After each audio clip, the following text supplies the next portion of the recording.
নমস্কার বন্ধুরা, all in one চ্যানেলে আপনাদের সবাইকে স্বাগত জানাই। আশা করি সবাই ভালো আছেন, সুস্থ আছেন। আমিও ভালো আছি। আমি আজকে রেড স্টিম মোমো বানাবো। এটা বানানো এমন কিছু ব্যাপার না, শুধু একটু কালার করতে হবে। এবার কালার আমি কিভাবে করব, আমি বিটরুট নিয়েছি। বিটরুটটাকে প্রথমে একটু হালকা নুন দিয়ে একটু ভাপিয়ে নেব। ওটা যতক্ষণ ভাপানো হোক ততক্ষণ আমি এদিকে বোনলেস চিকেন নিয়েছি। বোনলেস চিকেনটাকে আমি কেটে নিচ্ছি। আমি 500 গ্রামের মতো বোনলেস চিকেন নিয়েছি। চিকেনটাকে টুকরো টুকরো করে কেটে নেব, যাতে আমার কিমা করতে একেবারে সুবিধা হয়। আমি কিমা করিনি, যদিও আমি একদম মিক্সচার গ্রাইন্ডারে দিয়ে পেস্ট বানিয়ে নেব। এবারে যে বিটরুটটা আমি ভাপিয়েছিলাম, এইটা আমি পেস্ট বানিয়ে নিচ্ছি। নিয়ে আমি রসটা ছেঁকে বের করে নেব। নিয়ে যে রস বের করার পরে যে বিটের অংশটা থাকবে ওটা ফেলবেন না, ওটা ভর্তা বানিয়ে নিয়ে নিতে পারেন। আমি ভর্তা বানিয়ে খেয়ে নিয়েছি। এবার বিটের জুস দিয়ে আমি ময়দাটা মাখবো। এবারে একদম দোকানের মতো পারফেক্ট মোমো করার জন্য আমি আজকে যে টিপস শেয়ার করছি, সেইভাবে যদি করতে পারেন একটা মোমো ভাঙবে না, আর দোকানের মতোই সুন্দর হবে। তার জন্য লাগবে প্রথমে 250 গ্রাম ময়দা। কর্নফ্লাওয়ার 3 ভাগের 1 ভাগ নেবেন, অর্থাৎ আমি 75 গ্রামের মতো নিয়েছি। আপনারা যে পরিমাণ ময়দা নেবেন তার 3 ভাগের 1 ভাগ কর্নফ্লাওয়ার নেবেন। এবার লবণ, চিনি স্বাদ অনুযায়ী দেবেন। এবার ময়ান দেওয়ার জন্য তেল দিয়ে দেবেন। আমি 1 চা চামচ কি 2 চামচের মতো দিয়েছি, আপনারা ওরকম দিয়ে দেবেন। এবারে বিটের যে জুসটা করেছিলাম ওই জুসটা দিয়েই আমি এই ময়দাটা মাখবো।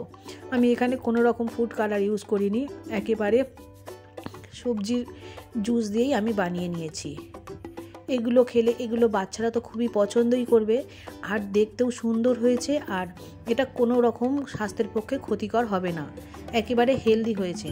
আর সাদা একটা ডো বানিয়ে নিয়েছি। সাদা ডোটাও একই পরিমাণ। ময়দা নিয়েছি 250 গ্রাম, কর্নফ্লাওয়ার নিয়েছি 75 গ্রাম, নুন নিয়েছি ছোটো চামচের 1/2 চামচ, ও চিনি নিয়েছি 1/2 চা চামচের মতো। দিয়ে একটু তেল দিয়েছি, দিয়ে ভালো করে মেখে নিয়েছি। এটা গরম জলেই আপনারা মাখবেন। এবারে দুটো ময়দা মাখাগুলোই একটু চাপা থাক, কিছুক্ষণ পরে ওটাকে আমি রেডি করব। এবারে যে হাড় ছাড়া মুরগির মাংস নিয়েছি ওটাকে ব্লেন্ডারে আমি ব্লেন্ড করে নিয়েছি।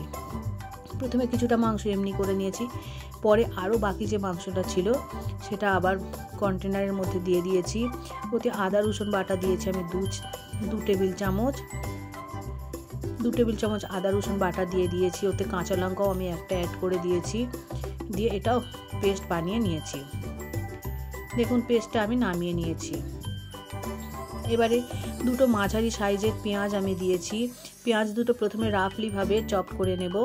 তারপরে একটা ছোট্ট আমার মিনি চপার মেশিন আছে, ওটার সাহায্যে আমি একদম মিহি মিহি করে চপ করে নিয়েছি। এই যে দেখুন মিনি চপার মেশিনের মধ্যে আমি দিচ্ছি, দিয়ে এটাকে একটু টানলেই খুব মিহিভাবে চপড হয়ে যাবে। মিহিভাবে চপড হয়ে গেছে। ওতে দুটো কাঁচা লঙ্কা দিয়েও আমি চপ করে নিয়েছি। এবার কাঁচা লঙ্কা ও পেঁয়াজের কুচানো যেটা, ওটা মাংসের কিমাটার মধ্যে আমি দিয়ে দিচ্ছি। আমি পরে আরও 1 টেবিল চামচ আদা ও রসুন বাটা দিয়েছি। পরে নুনটা আমি এতে স্বাদ অনুযায়ী দিচ্ছি, অর্থাৎ 1 চা চামচের কিছুটা পরিমাণ বেশি নুন আমি এর মধ্যে অ্যাড করেছি। গোলমরিচ দিয়েছি 1 চা চামচ, চিনি দিয়েছি ছোটো চামচের কিছু কম 1 চামচ। এবার তেল দিয়েছি আমি 2 চা চামচের মতো, দিয়ে সবগুলো খুব ভালোভাবে আমি মাখিয়ে নিয়েছি। কিছুটা মাখানোর পর টমেটো সস আমি দিয়েছি 2 টেবিল চামচ, সয়া সস দিয়েছি 2 টেবিল চামচ। সব কিছু দিয়ে খুব ভালোভাবে মিশিয়ে নেব। চিকেনটা খুব ভালোভাবে যখন মিশিয়ে নেব, এদিকে মোমোর যে ডো বানিয়েছিলাম সেই ডোটা আমি একটা ছুরির সাহায্যে কেটে নেব। আপনারা ছোট ছোট লেচি করেও বেলে নিতে পারেন, অথবা এরকম বড় লেচি করে আমি যেরকম করছি একটা রুটির মতো বেলে ও একটা বাটি বা টিফিন বক্সের মুখের সাহায্যে কেটে নিয়েছি। এটাও করতে পারেন, অথবা ছোট লুচির মতো করতে পারেন। তবে এই বড় করে বেলে কেটে নেওয়ার থেকে আমার মনে হয় ছোট ছোট লুচির মতো করে বেলে নেওয়াটাই আমার কাছে বেশি ইজি প্রসেস বলে মনে হয়েছে।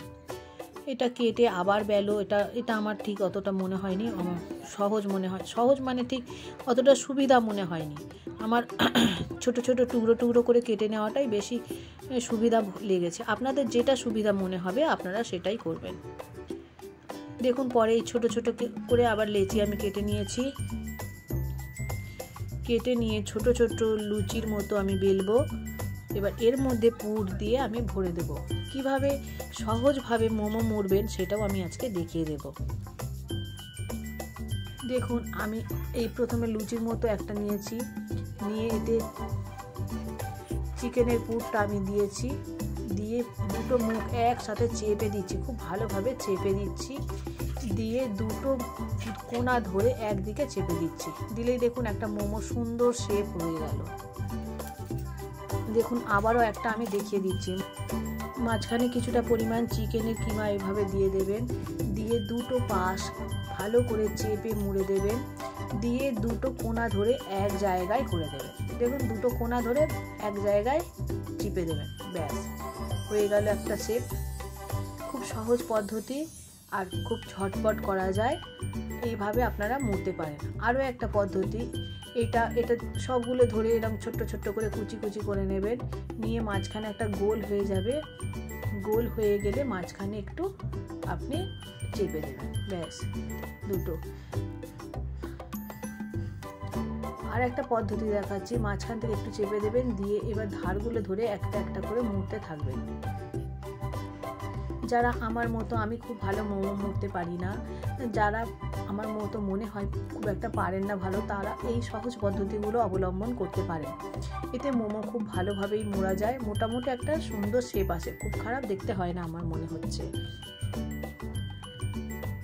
এই যে আমার মেয়েও একটা শেপ দিয়েছে, দেখুন দুটো পাতা ধরে ধরে করছে, ও কিন্তু ছোট্ট হাতে ভালো ভালোই শেপ দিয়েছে মোমোগুলো। দেখুন করছে দুপাশ ধরে ধরে ধরে ধরে, ব্যাস এই মোমোটাও খুব সুন্দর দেখতে হয়েছে। মোমো প্রায় রেডি হয়ে গেছে, দেখুন কি দারুণ কালার হয়েছে। বাচ্চারা খাবে না এমন হতেই পারে না, এত সুন্দর দেখতে যে বাচ্চারা চেয়ে খাবে। এবার স্টিম দেওয়ার জন্য তেল মাখিয়ে নিচ্ছি, একটা ঝুড়ির মধ্যে তেল মাখিয়ে নিচ্ছি। ফুটো এই ডেচকিটার মধ্যে আমি দিচ্ছি, আমার যেহেতু স্টিমার নেই, মোমো স্টিম নেই, আমি ওই জন্য এর মধ্যেই করছি ঘরোয়াভাবে, একেবারে আপনাদের যা বাসন যা জিনিসপত্র আছে তাই দিয়েই করে নিতে পারবেন। এবার এর মধ্যে এবার ডেচকিতে জল দিয়ে, নিচে কিছুটা জল দিয়েছি, দিয়ে উপরে মোমো বসিয়ে দিয়ে একটা থালা চাপা আমি দিয়ে দিয়েছি। এই দেখুন কিছুটা এইগুলো সব আমার মেয়ে বানিয়েছে, কি দারুণ হয়েছে দেখুন। এবার ঢাকা খুলে দেখুন মোমোগুলো হয়ে গেছে, কি দারুণ রং এসেছে। একটু গাঢ় রংটা মনে হচ্ছে চলে গেছে, কিন্তু ঠান্ডা হয়ে গেলে আবার প্রায় অনেকটাই ডিপ কালার চলে আসবে। বাকি যে মোমোগুলো আছে সেগুলোও আমি এর মধ্যে দিয়ে দিচ্ছি,